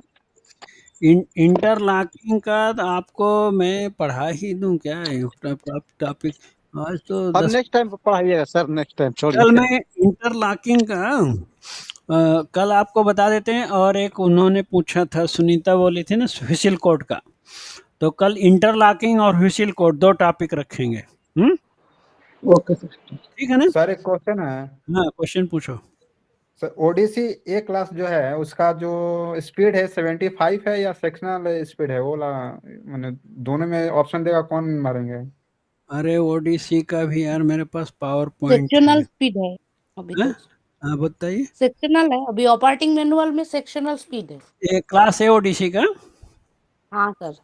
हाँ क्लास ए का मेरे ख्याल से वो स्पीड रिस्ट्रिक्शन हटा दिया है। ओडीसी का पावर पॉइंट भी है। एक सेकंड, स्पीड वाला बात मैं आपको, एक सेकंड रुक जाओ, इसमें ज़्यादा टाइम नहीं लगेगा। ए बी सी तीनों का स्पीड तो नोट कर लो, आपको ज़्यादा स्पीड ही पूछता है ना एग्जाम में, एमसीक्यू में। Last ODC time gross last time gross clearance and net clearance पूछा था वो भी सर। पूछा था। ओहो, फिर तो बात मामला गड़बड़ है। एक इलेक्ट्रिफाइड सेक्शन का एक नीचे देता है डब्ल्यूटीटी में, थोड़ा ओडीसी में वो सर थोड़ा देख कर बताइए ना, वो थोड़ा समझ में नहीं आता है। WTT PDF है क्या तुम्हारे पास? है सर। भेज दो। मेरे पास तो बहुत पुराने वाले हैं, वो भी PDF नहीं है। PDF भेज दो। आपके स्क्रीन पे देखो एक ओडीसी का फोटो आ रहा है। 5 मिनट देख ही लो, चलो देर हो रहा है कोई बात, 5 मिनट देख लो। ये एक हंसने वाला एक फोटो है,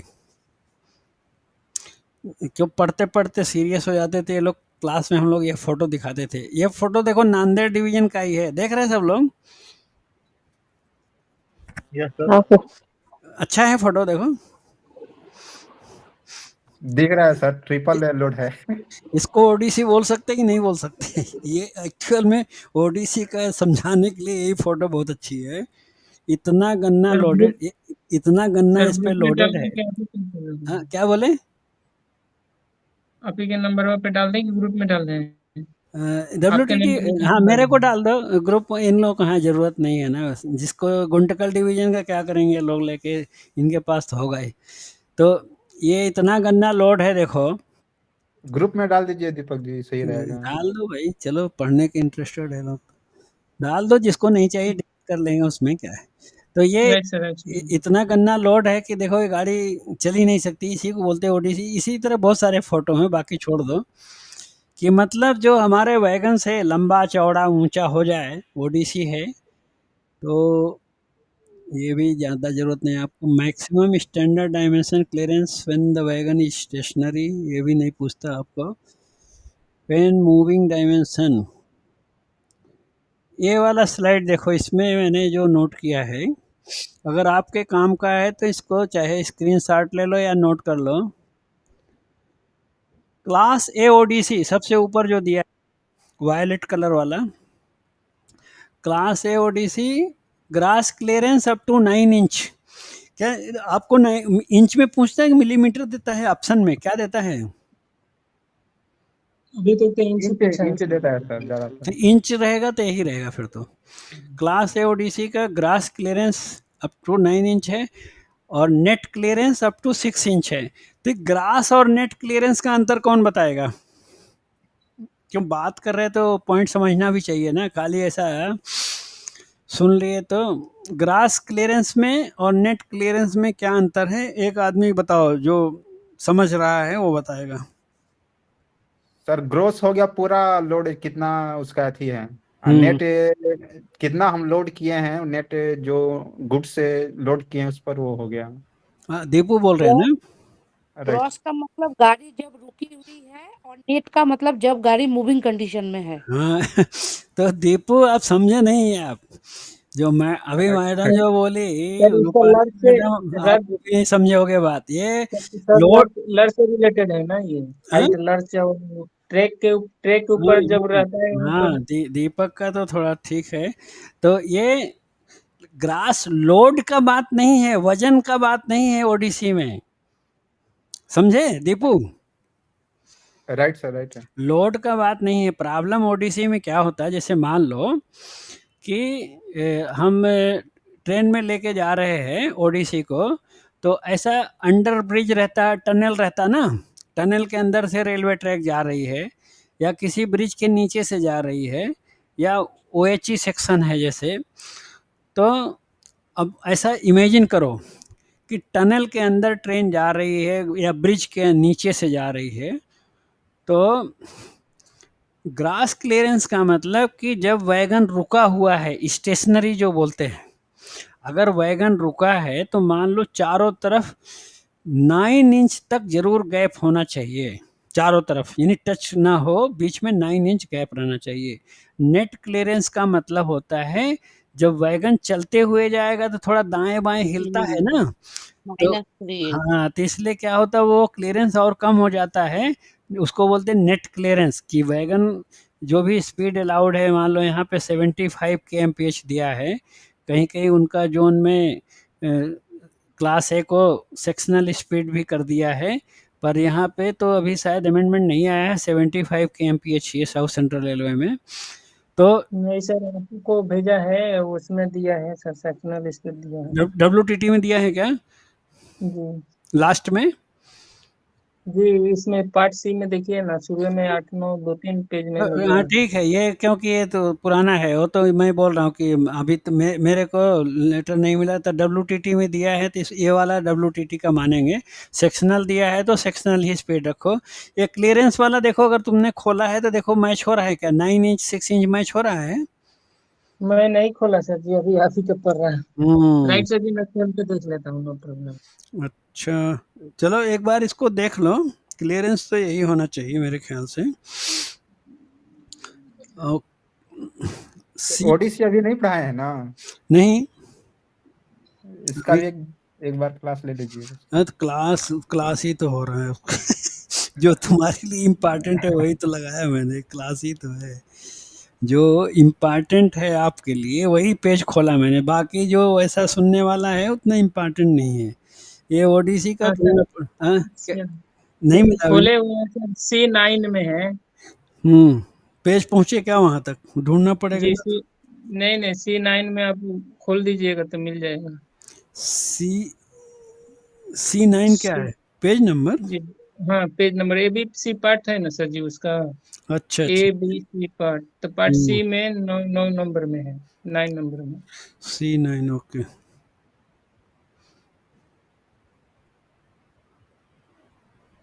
और मोबाइल से अगर देखिएगा तो 273 में है सर जी, मोबाइल वाला। C9 इसमें भी बी तो आ रहा है सर, बी तक पहुंच। नहीं, नीचे है सर 273, देखिए ना, 273 मोबाइल वाला जो बताता है ना पेजेस, हम्म उसमें अच्छा 273। अच्छा 273 में दिखाता है। जी जी। C9 हाँ करेक्ट बोले, आ गया। तो इसमें दिया है एक्चुअली हाइट एट सेंटर, ये सब मेजरमेंट देता है। ये क्लियरेंस वाला पोर्शन कहाँ दिया है इसमें? क्लियर उसके नीचे जस्ट दिया है, देखिए ना, हाँ वो क्लास एमएन है ओके। ओडीसी लोड्स विच है ग्रास क्लियरेंस ऑफ 228.6 मिलीमीटर। अब उसको 9 इंच इंच, दिया है, हाँ 9 इंच दिया बगल में सर। हाँ ब्रैकेट में दिया, करेक्ट बोले। तो एग्जाम में अगर इंच देता है तो इंच याद करो, और मिलीमीटर देता है तो उसी को कन्वर्ट करके लिखा है, करेक्ट है। 9 इंच एंड एबव। और नेट क्लियरेंस इसका कहाँ दिया है? 6 इंच। नेट इसमें नहीं दिया, 9 इंच दिया है पूरा, कि इस बार 9 दिया, इससे पहले शायद दिया था कि मालूम नहीं, लेकिन 9 इंच ही इसमें तो दिया आप है। इसका बिटवीन मतलब में देता है सर, हाँ बिटवीन में देता है, एबव और बिलो। नहीं नहीं, एबॉब दे रहा है 9 इंच या उससे ऊपर। वो तो ऊपर रहना चाहिए, देखो 9 इंच जी कम से कम गैप होना चाहिए। 10 इंच है, 11 इंच है तो और अच्छा है, उसमें क्या है। एंड एबव का मतलब वही है वो, नहीं समझे बात, कि जो जिस ब्रिज के नीचे जा रहा है तो चारों तरफ 9 इंच या उससे ज़्यादा गैप रहना चाहिए, चलेगा। उससे कम होगा तो क्लास बी में आ जाएगा, वही तो है, देखो उसके नीचे लिखा है ना, क्लास बी में क्या है, 9 इंच से कम रहेगा और 6 इंच तक रहेगा ग्रास क्लियरेंस। तो जी क्लास बी में यहाँ पर भी आपका दिया हुआ है, क्लास बी ओडीसी विच है grass clearance of 6 inch and above but less than 9 inch, दिया तो सेम तो है, सेम है, ग्रास क्लियरेंस सेम है। इसको अगर मिलीमीटर में कन्वर्ट कर लो तो हम कर सकते हैं गूगल में देख के, तो मिलीमीटर सेम आएगा, वो तो इंच सेम है, है सेम ना आएगा। सर, बी का दिया है ना, 154.4 mm दिया है 6 इंच का, और हम्म 228.6 हाँ mm बस दिया है ना।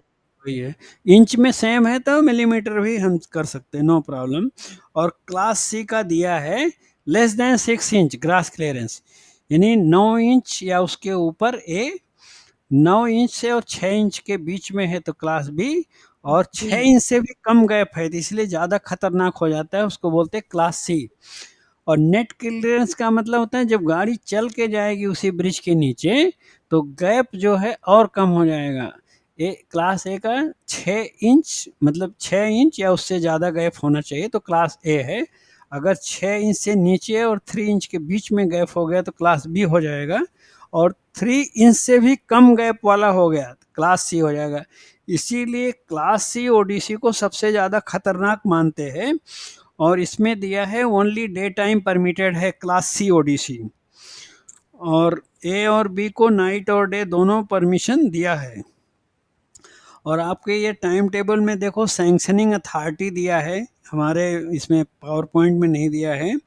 क्लास ए को विद इन डिवीजन में डीआरएम सैंक्शन करेगा, डिवीजन के बाहर जाना है तो पीसीओएम करेगा, और अगर 2 जोन के बीच में जाना है तो दोनों जोन के सीओएम से परमिशन लेंगे।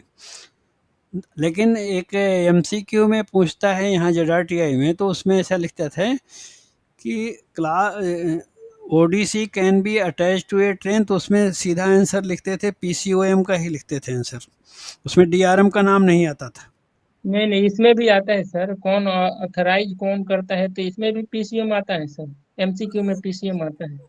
क्लास ए का अच्छा, ना? ये देखो सुनो ना, ABC जो जनरली सुनो सुनो, सैंक्शनिंग अथॉरिटी और ट्रेन में अटैच करने का दोनों का मीनिंग अलग है, ये भी समझो। सैंक्शनिंग अथॉरिटी का मतलब जो मूवमेंट है ना, जैसे जहाँ पे लोड हो रहा है वहाँ पे अप्रूवल जो है वो डिवीजन के अंदर है, और तो DRM, बाहर जाना तो COM, 2 जोन में जाना तो दोनों COM से लेना है। और क्लास बी का भी वैसे ही है। क्लास सी के लिए दिया है CRS, ये है कि उस लोड को सैंक्शन करने के लिए। लेकिन जब ट्रेन में अटैच करना होगा तो उसका आंसर PCOM ही रहेगा। ट्रेन में अटैच करना एक अलग बात है, और उसको लोड करना, ये सब सैंक्शन देना, परमिशन देना, वो एक अलग है। अब इसमें WTT को पूरा ध्यान से एक बार देखेंगे क्या क्या पॉइंट दिया है। इसमें थोड़ा ये नीचे वाला देख लीजिएगा सर जी, नीचे वाला एक जो ये 40। For movement of ODC class A speed, sectional speed दिया है, permitted both day and night, escort not necessary, वो तो ठीक। उसमें क्लास नहीं सर, ये लास्ट वाला इन इलेक्ट्रिफाइड सेक्शन जो दिया है ना, इसमें थोड़ा सा परमिट टू वर्क का होगा मेरे ख्याल से, कहाँ दिया है? In electrified section the following are the clearances from contract ODC through electrified section. उस दिन बताया था ना, एक MCQ पूछता है परमिट टू वर्क, इसमें देखते क्या दिया है। A special speed restriction is not required within the gross clearance is more than 250 millimetre. तो मिलीमीटर का दिया है कि ये ऊपर दिया है ना सर, इन इलेक्ट्रिफाइड सेक्शन, तो ये जो ऊपर वाला जो हम लोग ये ओडीसी पढ़े हैं, वो तो bridge up, under bridge, over bridge, इसके बारे में बताए हैं ना सर। लेकिन ये जो बता रहा है वो तो ये जो बता रहा है इलेक्ट्रिफाइड का ये है। चलो इलेक्ट्रिफाइड इसको सेक्शन बोले तो इसको भी सुन वायर लो। से। The following are the clearance from contact wire for the passage of ODC through electrified section and the special restriction required. तो उसमें बोल रहा है ये क्या है, जो इलेक्ट्रिकल सेक्शन वाले हैं ना, वो OHE सेक्शन में जो सेक्शन इंजीनियर होते हैं वो लोग चेक करेंगे। अगर उनका वायर का क्लियरेंस 250 मिलीमीटर या उससे ज़्यादा है तो स्पेशल स्पीड रिस्ट्रिक्शन नहीं लगाएंगे वो लोग।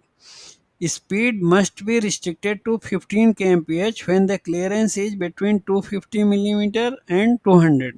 अगर क्लियरेंस कम है, 250 और 200 मिलीमीटर के बीच में है, तो स्पीड इलेक्ट्रिफाइड सेक्शन में 15 kmph हो जाएगी। ODC would not be stopped under critical locations where clearance is between 250 millimetre to 200 millimetre. So 250 और 200 मिलीमीटर तक क्लियरेंस है तो उसको रुक के जाने का ज़रूरत नहीं पड़ेगा, ये बोल रहे हैं। Should company the train, OHE का एक रिप्रेजेंटेटिव रहेगा, वो साथ में स्कॉट करेगा OHE एरिया तक। Speed must be restricted to 15 kmph and power to OHE must be switched off when the clearance from the contact wire is less than 200 millimetre. अगर 200 millimetre से भी कम है तो स्पीड तो 15 हो गई, सप्लाई को भी कट करके उसको भेजना पड़ेगा। तो ये OHE सेक्शन का स्पेशल प्रिकॉशन है। वही पूछना था कि ये वैसे हाँ, पूछता तो हूँ। ये वर्क WTT का याद कर लो, करेक्ट। हाँ बोलिए। ये जो इंडियन रेलवे का जो ऑपरेटिंग मैनुअल है ना, इसमें ये ग्रॉस क्लियरेंस OHE सेक्शन का चेंज हो गया। अच्छा, ओके। अभी तो कितना वहां है? पे लिखा है 390 mm। अच्छा, 390 mm क्लास ए स्पेशल की। Speed restriction not required when gross clearance is at least 390 mm, okay. और 390 से 340 का बीच में रहेगा तो 15, अच्छा, और लेस देन 340 हो जाएगा तो पावर शुड बी ऑफ और स्पीड हो जाएगा 15, और no consignment book less than 100 mm। तो ये जो मतलब इलेक्ट्रिफाइड सेक्शन की बात कर रहे हैं ना? हाँ, इलेक्ट्रिफाइड सेक्शन, ये इंडियन रेलवे का जो ऑपरेटिंग मैनुअल है, हाँ समझ रहे हो। Okay okay okay. तो उसी के आधार पे हम लोग का जोन का भी ऑपरेटिंग मैनुअल अभी इंडियन रेलवे के साथ सेम है। करेक्ट, वैसा ही होना चाहिए। अभी 390 मिलीमीटर का मतलब अगर इंच में कन्वर्ट करेंगे तो 15 इंच से ज़्यादा आ रहा है, मोर देन 15 इंच। तो मोर देन अगर 15 इंच है तो उनका सेफ रहेगा, कोई स्पीड रिस्ट्रिक्शन नहीं रहेगा मेरे का, है ना? ना नहीं करेक्ट। रहेगा। हाँ, और ये जो WTT में दे रहे हैं ना, ये लोग क्या दे रहे हैं, इन्होंने रिस्ट्रिक्शन इस पे 390 मिलीमीटर पे नहीं लगाया, इन्होंने लगाया है रिस्ट्रिक्शन किसके ऊपर, 250 millimetre special speed restriction not required. 250 millimetre के ऊपर क्लियरेंस है तो कोई भी रिस्ट्रिक्शन नहीं है, तो ऑपरेटिंग मैनुअल से मैच कर रहा है, क्योंकि ये वो तो ऑलरेडी मैचे है सर। हाँ, वो 390 तक छूट दिए, तो ये लोग तो 250 तक छूट दे रहे हैं, तो कुछ प्रॉब्लम नहीं है। 250 मिलीमीटर का मतलब 9.8 इंच आ रहा है, उससे कम रहेगा तो स्पीड रिस्ट्रिक्शन है 15 kmph। 250 मिलीमीटर और 200 के बीच में है तो 15 kmph दे रहे हैं इलेक्ट्रीफाइड सेक्शन में, और 200 मिलीमीटर से और भी कम गैप है, वो OHE वायर से इनका गैप देख रहे हैं, तो फिर क्या होगा, देन लेस देन 200 मिलीमीटर है तो उसको थोड़ा सा पावर को बंद करके भेजेंगे, OHE का पावर सप्लाई कट करेंगे, स्पीड 15 kmph रहेगा। सो ऑपरेटिंग मैनुअल एक्चुअली ये जो WTT में है ना, ये अलग पॉइंट का बात कर रहे हैं, ऑपरेटिंग मैनुअल का अलग पॉइंट है। तो एग्जाम में वो क्या पॉइंट ज़्यादा पूछते, जैसे ये वाला तो करेक्ट है, 9 इंच वाले जो पॉइंट है ना, ये तो अपनी जगह सही है, वर्किंग टाइम टेबल से भी मैच हो रहा है। और क्लास C ODC जो ओनली दिन में परमिटेड है वो भी फाइनल है, उसमें भी कोई डाउट नहीं है। वही ज्यादा क्वेश्चन वो आता है, sanctioning authority of C class ODC हाँ, और speed of the C class ODC, ये बहुत आता तो है। अच्छा, सैंक्शनिंग अथॉरिटी कौन है मैडम? तो सी क्लास का तो CRS ही है। हाँ, तो ये सैंक्शनिंग अथॉरिटी तो यहाँ वर्किंग टाइम टेबल में भी सेम दिया है कि विद इन डिवीजन में DRM है, लेकिन जो दूसरा क्वेश्चन पूछते हैं कि who will permit to attach ODC to our goods train, goods train में अटैच करते हैं ना ODC का, एक वैगन है नहीं 2 वैगन है, तो गुड्स ट्रेन में ले जाना है, तो किसके परमिशन से अटैच करेंगे, वो एक सेपरेट MCQ भी पूछता है। PCOM ना सर? हाँ, उसका आंसर PCOM है, वही बोला। तो दोनों में आप लोगों को, हर आदमी को एग्जाम चाहे AOM का हो या नीचे लेवल का हो, एग्जाम तो एग्जाम है। अगर सैंक्शनिंग अथॉरिटी पूछेगा तो बी क्लियर, वो मीनिंग अलग है, डिवीजन DRM, जोन में COM, class A class B के सेम रूल है, A और B का सेम रूल है, डिवीजन DRM, जोन है तो COM, 2 जोन 3 जोन है तो सभी COM, लेकिन क्लास C ODC के लिए वो कोई भी डिवीजन होने दो, जोन होने दो, कुछ भी होने दो, CRS। सैंक्शनिंग अथॉरिटी का मतलब है वो लोड करना, वो परमिट करना, नहीं तो लोडिंग स्टार्ट ही नहीं होगा। अब समझो लोडिंग हो गया, सैंक्शनिंग अथॉरिटी से परमिशन ले लिया, अब गुड्स ट्रेन में अटैच करना है, उसके लिए PCOM से लेंगे। उसका रीजन भी दिया है एक बुक में, किसमें हमने पढ़ा था कि ये COM से सैंक्शन क्यों लेते हैं, उसके पीछे लॉजिक है, तो आपको भी दिमाग में वो बात बैठ जाएगा कि सैंक्शनिंग अथॉरिटी अलग चीज पॉइंट है, ये WTT वाला जो C9 पेज है ना, C9 पेज में है, वो सब लोग फॉलो कर सकते हैं आप। लेकिन PCOM अटैच करने का परमिशन क्यों PCOM से लिया जाता है, एक बड़ा रीजन क्या है, पूरे जोन का रूट मैप PCOM ऑफिस में मेंटेन होता है और किसी के पास नहीं रहेगा। पूरे जोन का जो रूट मैप है, कहाँ ब्रिज है, कहाँ अंडर ब्रिज है, कहाँ टनल है, कहाँ पे उसका क्लियरेंस कितना होगा, ये पूरा जो स्ट्रक्चर्स का रूट मैप है PCOM ऑफिस में रहता है रिकॉर्ड। तो जब ये जो भी ODC है, कोई भी ODC होने दो, उसका पूरा मेजरमेंट ये सब यहाँ जो सैंक्शनिंग अथॉरिटी है CRS COM DRM ले लिया, लेने के बाद उसका किस रूट से भेजना है that will be decided by COM office. क्यों? रूट मैप उनके पास है, कौन सा ब्रिज में कौन सा हाइट का ट्रेन निकल सकता है, वो सिर्फ PCOM ऑफिस में ही डिसाइड हो सकता है। भले TI लोग सब सर्च करेंगे पूरा मैप में, लेकिन रूट वही लोग डिसाइड करेंगे। इसलिए गुड्स ट्रेन का जो रूट है और उसमें अटैच करने का जो परमिशन है पीसीओएम देगा, वो लॉजिक है उसके पीछे, ठीक। और ये स्पीड में, अच्छा ये जो इसमें एक अमेंडमेंट अगर कर दें हम, ये जो 75 के एमपीएच को अभी सेक्शनल स्पीड बोल दें तो इसका बाकी देखो और सब ठीक है। मान लो क्लास ए ओडीसी का स्पीड हो गया, सेक्शनल स्पीड अभी 75 निकाल दिया, क्लास बी का 40 के एमपीएच ठीक है। हाँ सर ठीक है, बी और सी ठीक है सर। सही है। अच्छा बी ठीक है। बाकी ठीक है ना, ओके। क्लियरेंस भी ठीक है, ये इंच वाला भी करेक्ट है।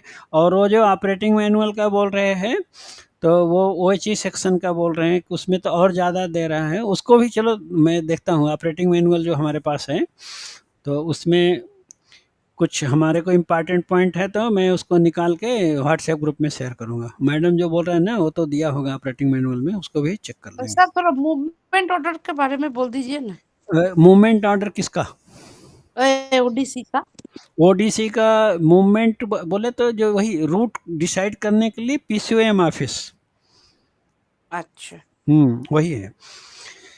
मीन्स जो ओडीसी किस रूट से जाएगा, क्योंकि उसका जैसे सपोज करो हाइट या विड्थ ज़्यादा है ना, तो अगर मैं मैप से सीओएम ऑफिस में जो मैप है रूट का नहीं चेक किया तो ब्रिज में जाके वो ट्रेन फंस जाएगा, फिर उसको कैसा बैक करना वो करना बहुत हेडेक हो जाता है, बहुत ट्रेन डिटेन हो जाएगा।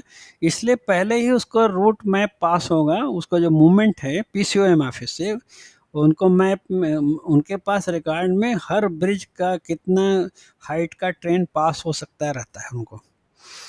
तो इसीलिए अटैचिंग का परमिशन पीसीओएम और रूट का परमिशन पीसीओएम। 2 जोन का है तो दोनों जोन का पीसीओएम से लेना पड़ता है, इसीलिए 3 जोन है तो तीनों से लेना है। ये सैंक्शनिंग जो दिया डीआरएम, सीओएम और सीआरएस, ये अलग मैटर है, ये सैंक्शन करेंगे ये लोग, अलाउ करेंगे लोडिंग वोडिंग का, ये है, ठीक। सो आज चलो बहुत ज़्यादा टाइम हो गया ना, आज बंद करते। कल हम लोग जो 2 टॉपिक कौन कौन सा बताएं? इंटरलॉकिंग, हाँ, इंटरलॉकिंग और whistle code, correct, okay right, कल वो बात कर लेंगे। So thank you. till then, good night and all the best to all of you. Okay sir, good night. Okay, right. Thank you sir. Right. चलो।